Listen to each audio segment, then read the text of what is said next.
Welcome to With You Every Step, the solo travel podcast that explores, explains, and hopefully inspires you to travel the world by yourself. I'm your host, Michelle Lee.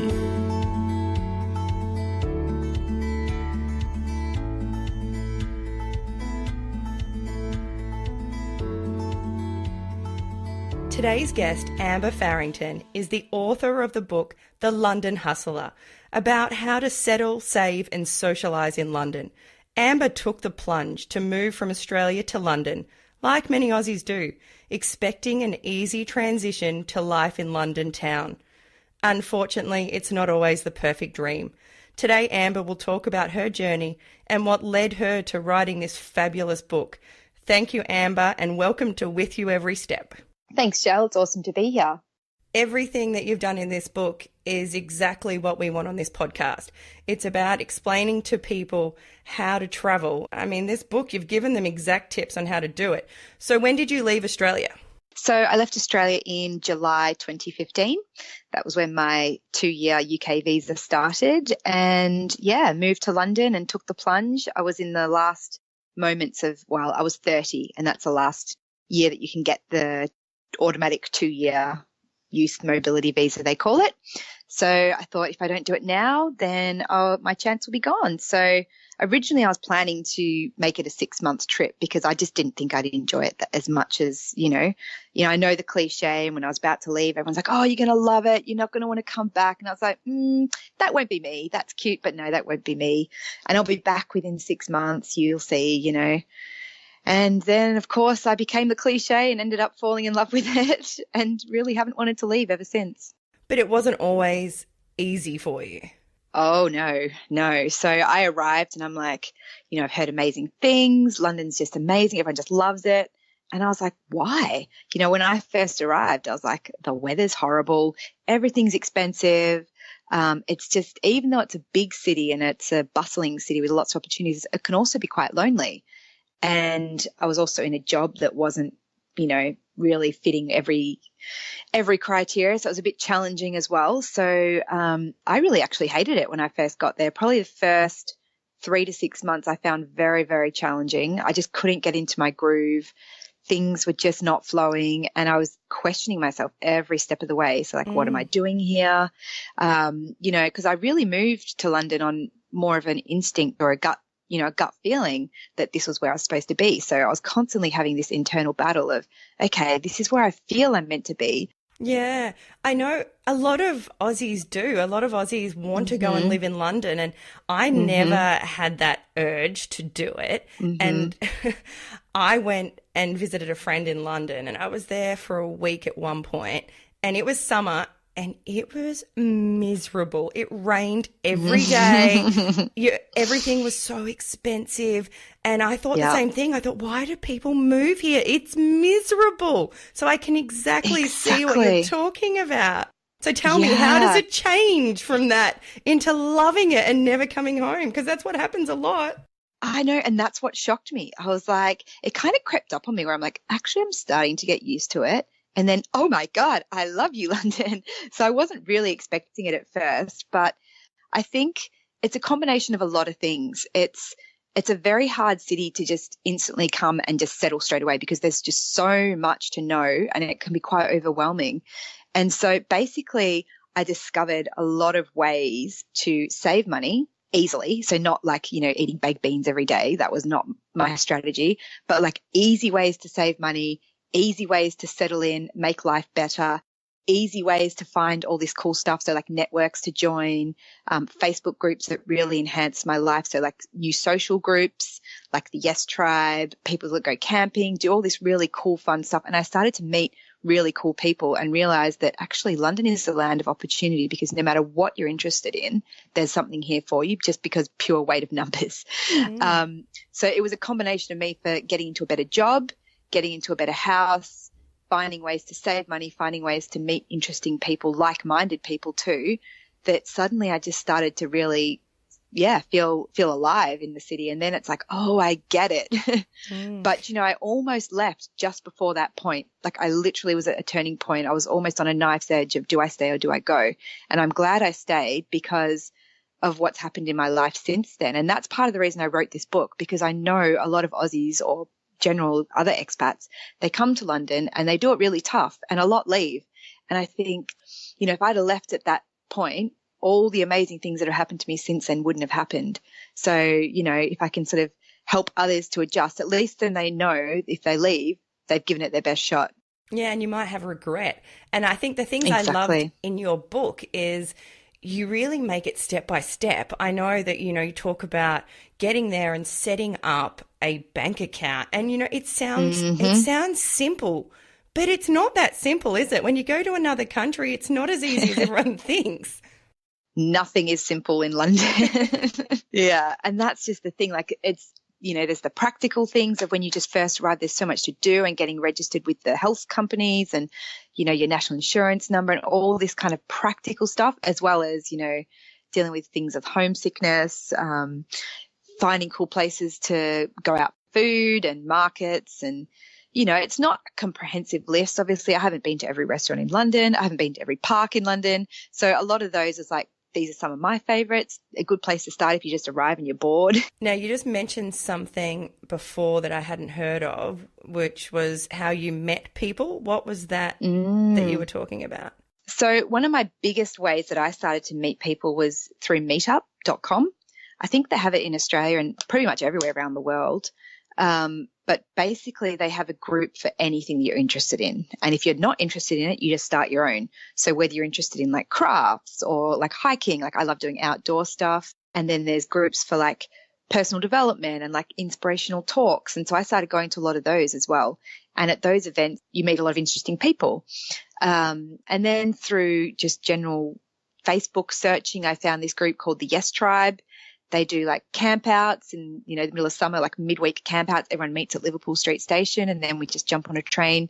Sometimes we'll just go to a field in some cute part of London, an hour out of London, and just all camp out under the stars. And then everyone just jumps on the train at 6 a.m. the next morning and returns to work as if nothing's happened. Oh, that sounds really interesting. Oh, it is amazing. And they often run cool events. I mean, things like that people just wouldn't know about. No, I've never heard of the Yes Tribe. Yeah. And it took me probably 6 to 12 months to start to discover all this cool stuff. And then over time, I just built up this bank of knowledge, and people kept saying to me, oh, you need to sort of share this stuff with other people. You need to put it into a book. I was like, yeah.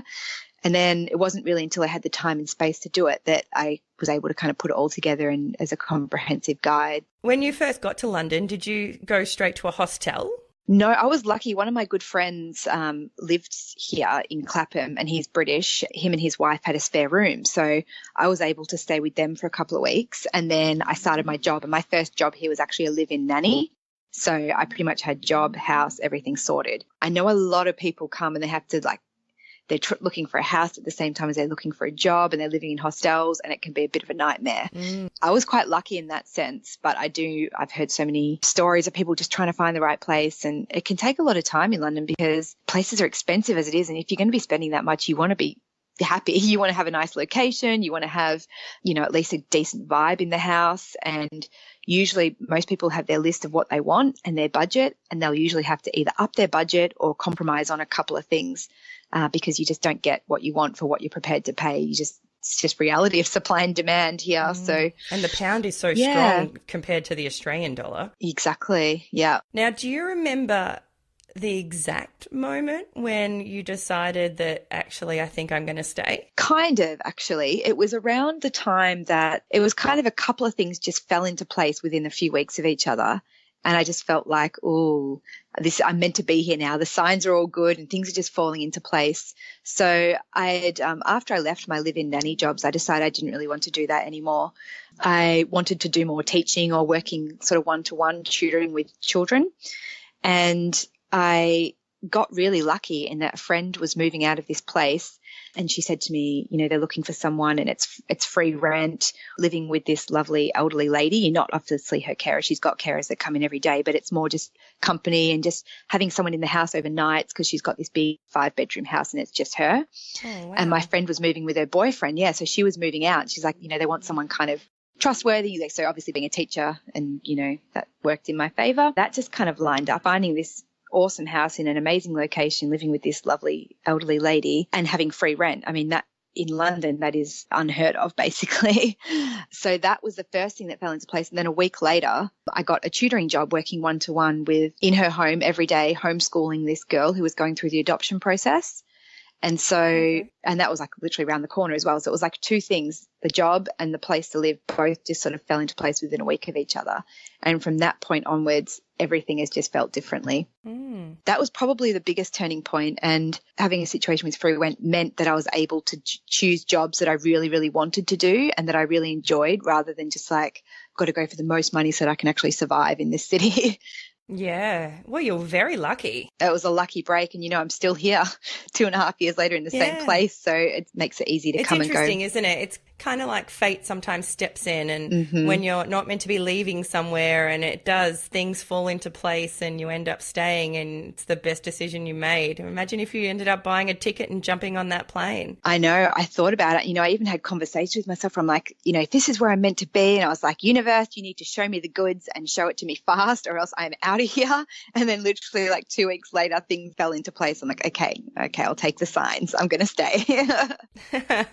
And, listening to your gut, we talk about that all the time, and it's so important, isn't it? Oh yeah, it's the number one thing that's like gotten me through the last couple of years, and just navigating, even when times get tough and you doubt yourself, if you've got that underlying faith, okay, but I'm here because my gut feeling was really strong. And then usually it's only a matter of days, weeks, maybe months, and then you'll be proved right as to why you were there. So it doesn't always happen straight away, but if you just keep following, and trusting that you are meant to be there, or, that it's a worthwhile thing to be doing, usually it will show you what it is in time. Yeah, you mentioned something in your book that I found really powerful. You say, do not compare your journey to anyone else's. And I think that's really powerful with life. It's so true. And, the old saying is don't compare your backstage to someone else's highlights reel. I think it's very common, particularly when I moved to London. I'd heard so many stories of what everyone does when they move to London and, move to London, work in a bar, get pissed every night. And I was like, that's just not my vibe. Like, I'm all about going out, having a good time. But, I was 30 when I moved here. So you're in a different place in life than when you're like 19, 20 and you just kind of want to be out every night having fun. And I started to feel when I first got here that, I should be doing more of this, or I should be doing more of that, or almost like I had to justify what I was doing. And everyone comes here for a different reason. And I think it's really important to be true to who you are and do the things that really interest you and fulfill you and make you feel connected. And for me, that was not sort of going out to a bar every night. I'm all about that from time to time, but also, there's loads of other things that interest me, like, being outdoors and going for hikes and being in the parks and just having awesome dinners and conversations with friends, and like things are a bit more meaningful to me now. And at times I sort of compare myself, I should be doing this, should be doing that. So once I was able to let that go, everything just got a lot easier, because then I was really free to just listen to and follow what really, really interested me. Yeah. And again, I think that's with anything. You just can't compare your story to anybody else's, because it's yours to write. That's it. It really stuck with me. When I read that, I was like, Amber, that is so right. And it's so true. And I think even when people are traveling, they look at other people's travels and think the same. Oh, they've been to this country. I need to go to that country. Well, maybe you're not drawn to that country. Maybe you're drawn to another country. That's so true. Or like not trying to tick anything off some list that you think the world has. Like I've been to India for 2 months and I didn't even go to the Taj Mahal. I've been to LA. I've even stayed in Anaheim and I've not been to Disneyland, so sometimes you can do things that you think, I should do that because I'm here, or I should do that. But sometimes you go to a place and you just have to follow what you might be there for a different reason. Like when I was in India, I had so many varied experiences, and, I did a lot of yoga and it was quite a spiritual experience. So I didn't feel I had to do all the tourist stuff. I feel like I will do the Taj Mahal one day. So yeah, totally what you said, and just running your own race and doing what you feel drawn to do, not what you think is going to make a good Instagram photo, or what you think people will be like, well, why didn't you do that? Really just following what's going to bring you the happiness. That's probably the best message. Yeah, and for my listeners that aren't Australian, you might not be aware that the draw to London from Australia is huge. Yeah, so Amber, are you aware of how many Australians do go to London? I'm not sure of the exact percentage, but I can tell you there's a Facebook group, Aussies in London, and there's close to 30,000 members in there. So it's a lot. Wow. You don't have to look too far to see them. That is huge. And it's easy for us to get the visa to go to London. Is that why there's also such a big draw for it? Exactly. It's automatic, basically. So anyone under the age of 31 can automatically get a 2-year working holiday visa. No questions asked. You get full access to the healthcare while you're over here.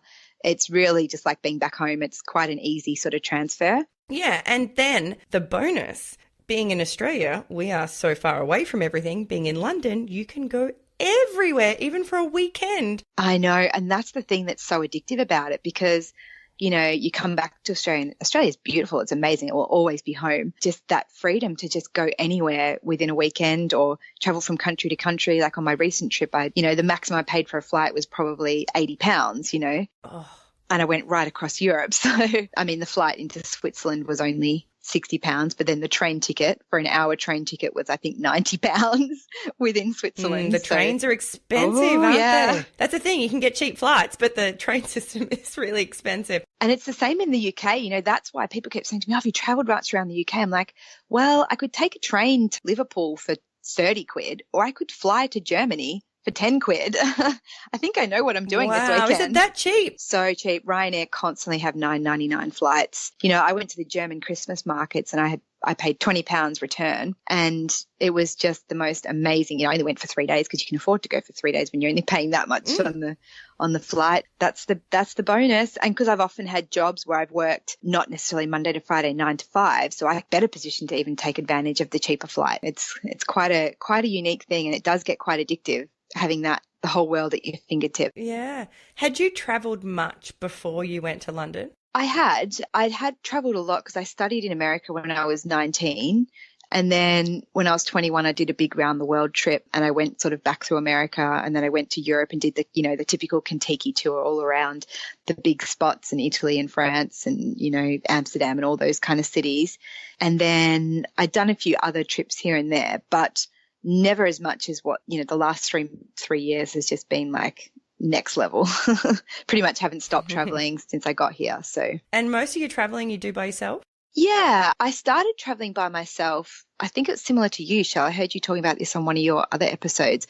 Basically, I just wanted to travel more than anyone else, and people couldn't always get time off work, and so I was never like, oh, I want to travel by myself. I just started traveling by myself because I just want to travel all the time, and you can't always find people to take the time off or that want to go to the exact same place as you at the exact same time. And then it just, as you just fall in love with it because you realize you can have so many amazing experiences. You can have the freedom to go wherever you want. You meet amazing people in hostels or on tours or whatever. And so I sort of just started by default and then just kept doing it because I just love it. Although recently I've had some amazing trips being with friends, or traveled by myself but then gone from one place and met friends there and then met someone else there. And so I've had a lot more trips with friends or family or people lately, and I have actually really, really started to enjoy that. Maybe I'm converted. I have too. Yeah. I don't know. A lot of the people I travel with now I've met via traveling. Exactly. So I think it's kind of like you're still by yourself because you've met these people when you were originally by yourself, but now you've just made this bond and now you're traveling together. And that's how Helen, Heidi and I traveled through South America. We'd met in Africa. We were all there by ourselves. And then we just decided to keep traveling together. And that's what I love about traveling by yourself, is that you are open to meeting those people. And then you can choose to keep traveling with them if you choose to or not. Exactly. And you've already sort of given them a trial run as travel buddies.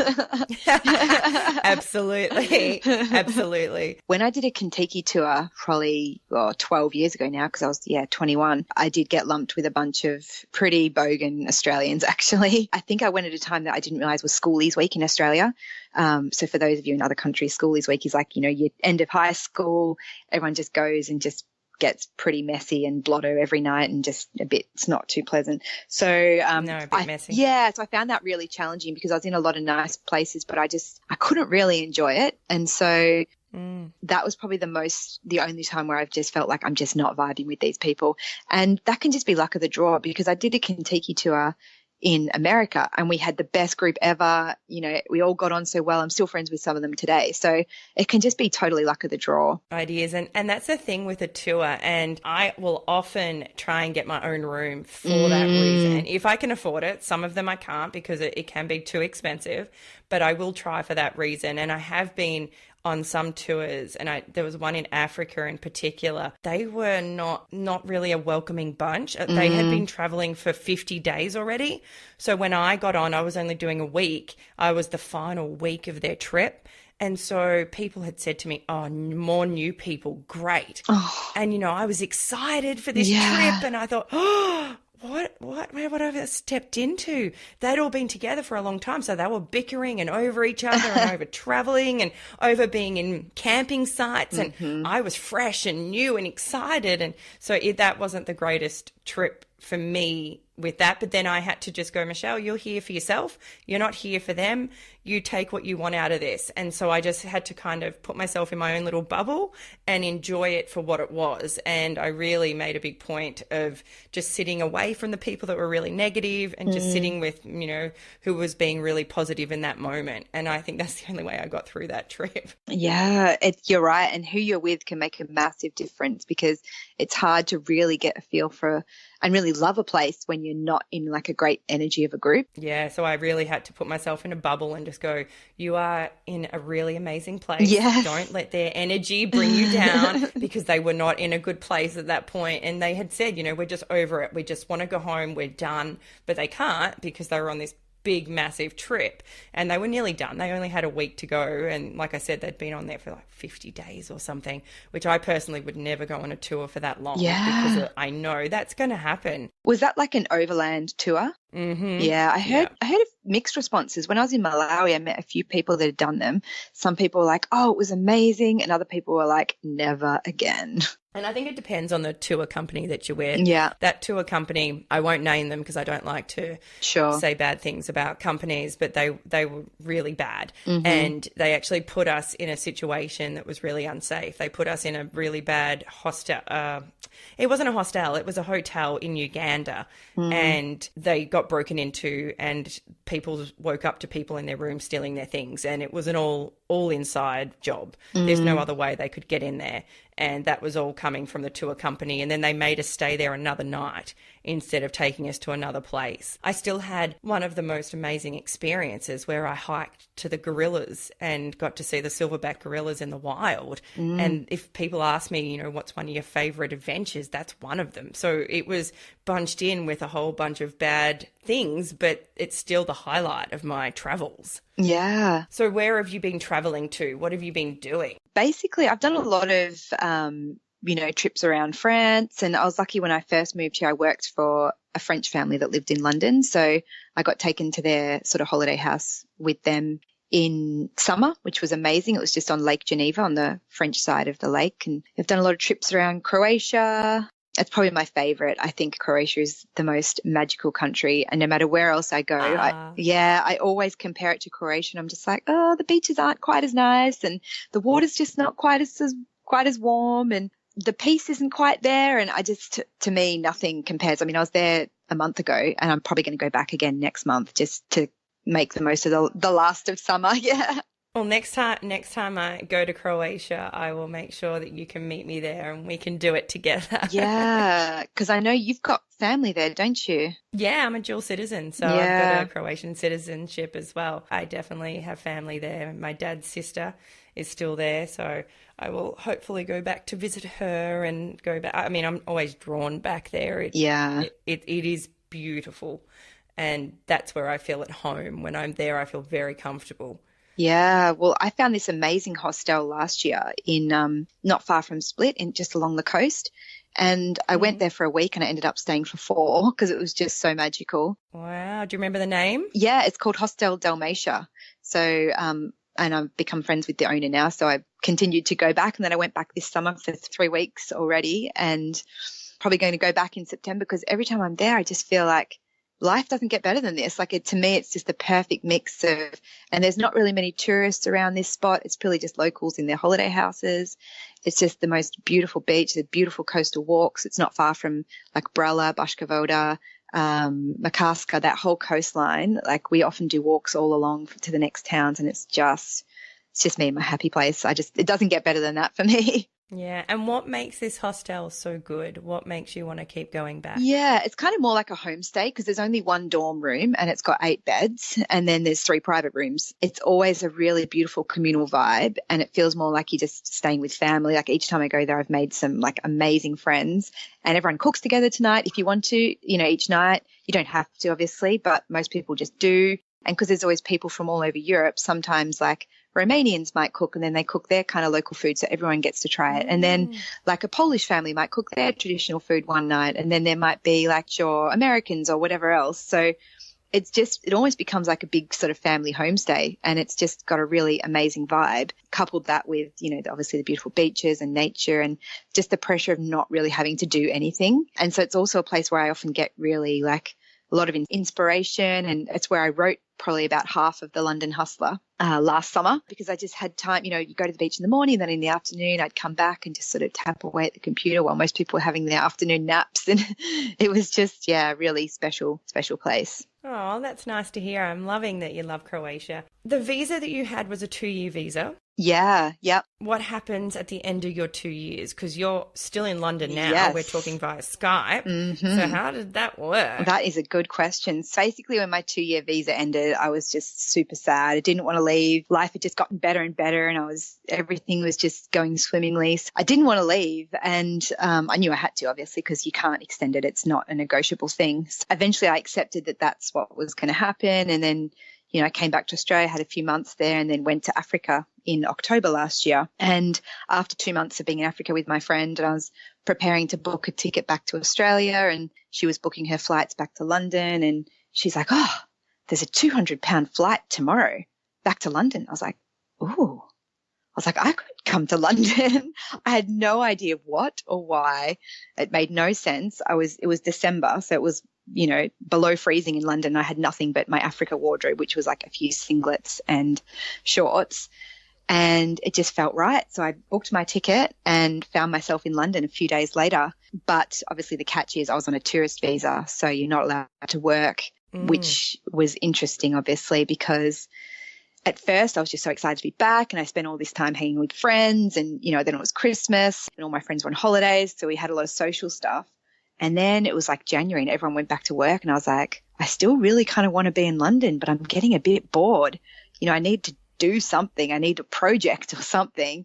And that was when I was like, oh, this is the perfect time to finish my book. I pretty much, spent every day for the next 2 months just working away at my book, and I sent it off to a lot of test readers. What do you think of this? People that I didn't know as well that were in my target market. So like a lot of Aussies that had either just moved or were moving to London, or other people just to get their advice on, what else would you want included in the book? Is there any bits in the book you didn't like or that was wrong or not useful? So I basically spent 2 months sort of finalizing and updating because I'd written most of it 9 months earlier.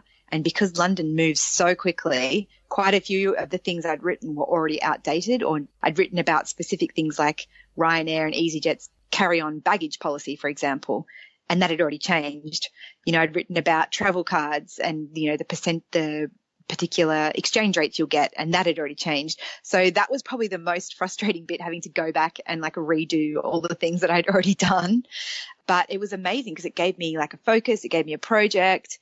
And it was just like, and it was obviously awesome being in London so I could actively be researching all the things that I was writing about. You could be hustling. Yeah. The best thing about the tourist visa in London is that it's 6 months. So I knew I had till... Oh, is it really? Yeah. 6 months. I did not know that. I know. 6 months tourist visa for London. Is that just from Australia? Think being with an Australian passport, you can pretty much automatically get a 6 month tourist visa. They were a bit reluctant to give it to me because I'd come back in so close to my work visa ending. I had to really kind of prove to them that I was not here to work, that I was not here to do anything dodgy, and that I was literally just kind of holidaying but still in love with London and just didn't want to leave. And eventually, obviously they let me in. So I knew I had 6 months, which meant that I had to leave at the start of June. And so that helped me really focus my book, and I set myself, 5th of April, I wanted to publish my book so that then once it was all out, I could sort of spend some time enjoying it and have like a book launch party. So having a shortened time limit actually makes you more focused for achieving a goal, because I really knew I had to get it done by this date. I had to start marketing. I had to start doing all that sort of stuff ahead of time.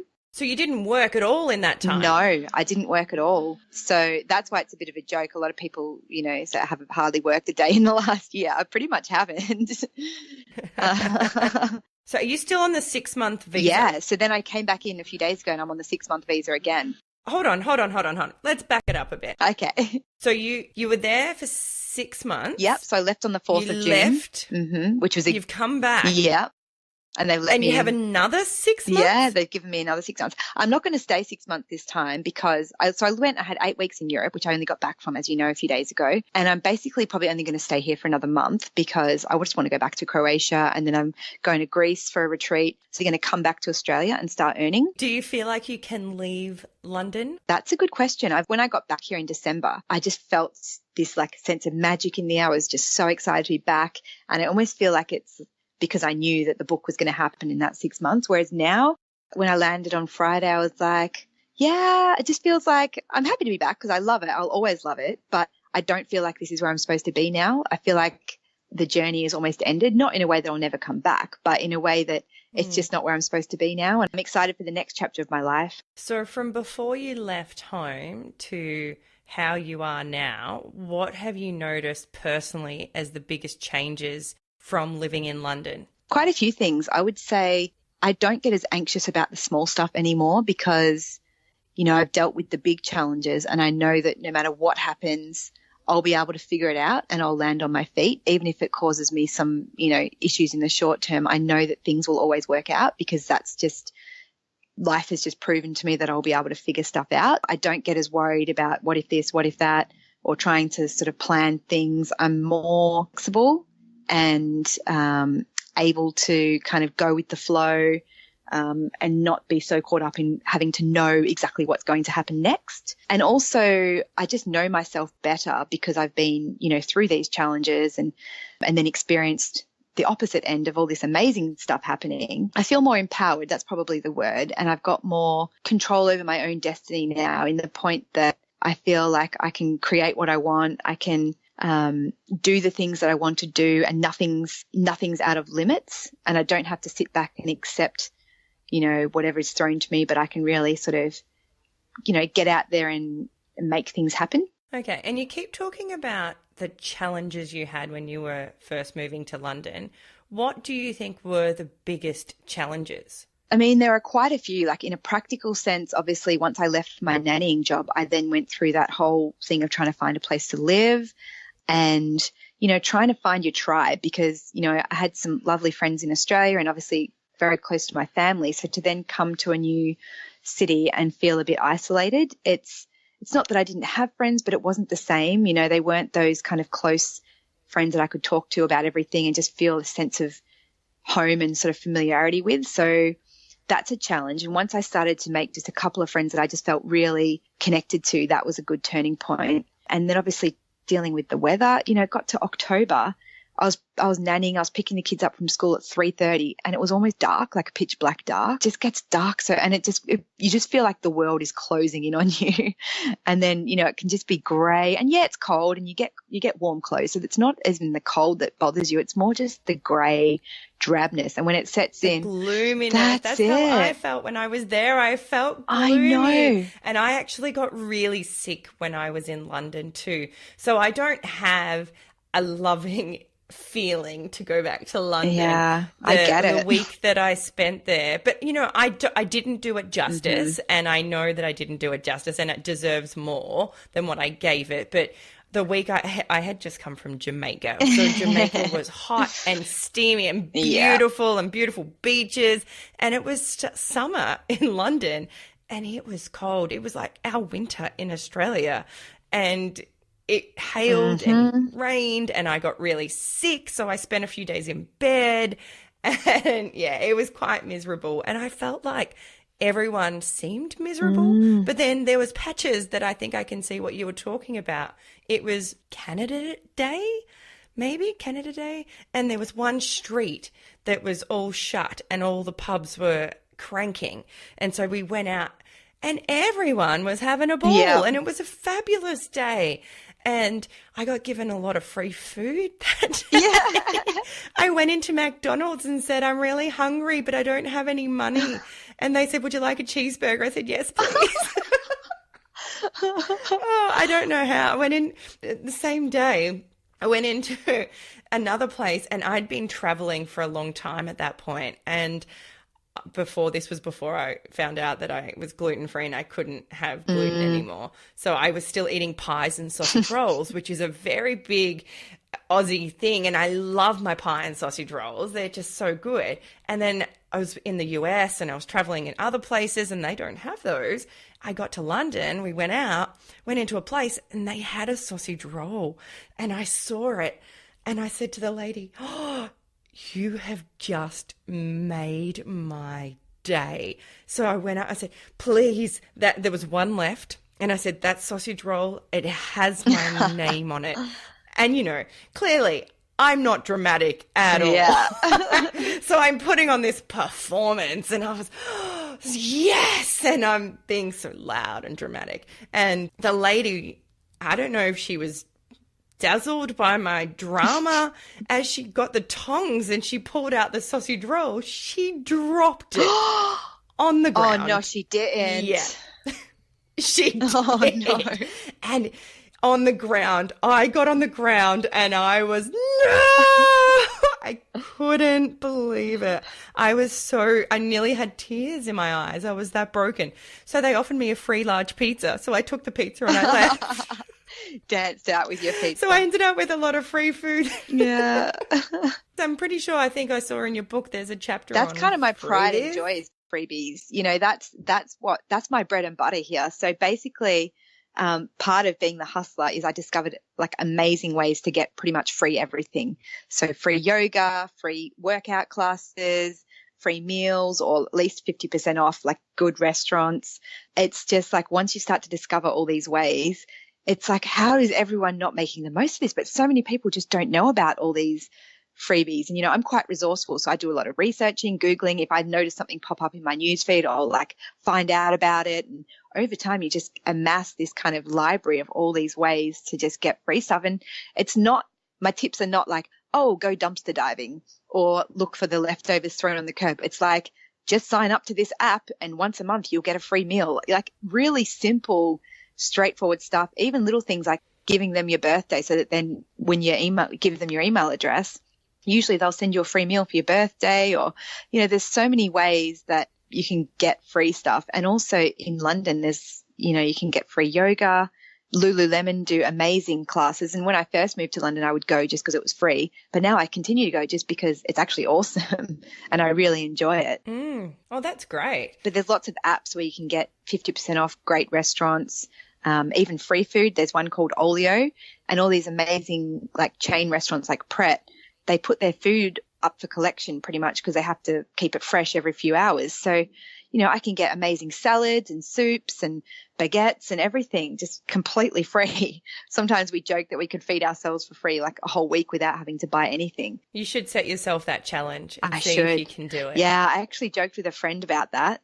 I think I might. Yeah, I think so. I would like to see that. I would like to see you do a whole week on free food. I think that would be great. And then that could be in your next book. Yeah, true. I think your book is fabulous. And I think everyone that is planning to move to England definitely needs it. It is a Bible. It is great. It's got great tips in there. You won't have to have your butt in the air diving for food.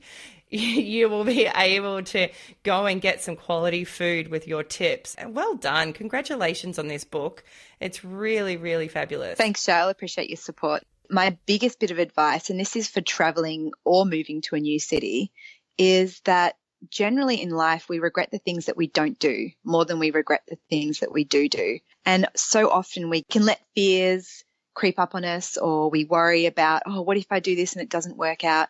And very few decisions in life are irreversible. I kept saying to myself, even when I had the doubts when I moved to London, I kept saying to myself, even if it doesn't work out, I just knew that I could always go back to Australia. I think it's really important if there's something that you want to do, whether it's taking a trip somewhere, going to see something, doing it by yourself, even if it's a bit scary or it puts you out of your comfort zone, usually you won't regret it. You'll regret it more if you don't do it than if you do it. That's great advice. And I agree.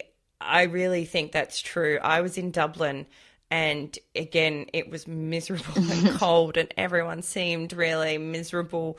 And I was there for my birthday and I thought, I don't want to spend my birthday in the cold because in Australia, my birthday's in July, it's always freezing. And I was in Europe and it's going to be hot. So I just put it on Facebook because I wasn't happy. And I just put on Facebook, where can I go for my birthday? And a girl that I'd met in a hostel in Miami was on my Facebook and she said, come to Mallorca.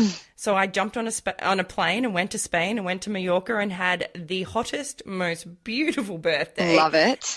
I think you're right, though. You can always kind of flip it so you can get out of it and you'll always be able to come home or you'll always be able to go somewhere else if it's not working. But I think in that moment, it can seem quite dark and quite hard. Exactly. And just to back yourself in and know that you've got a lot of coping skills and if things go wrong, usually you can handle it. Well, thank you for joining us on With You Every Step. I will be putting links in the details below that everyone can go and find your book. And I do recommend go and getting it, reading it. It's available on Amazon. Yes, Amazon, in every Amazon store around the world. Yeah, make sure you get a copy. Thanks for joining us, Amber. Thanks so much for having me, Shell. I've been loving listening to your podcast, so it's an honour to be on.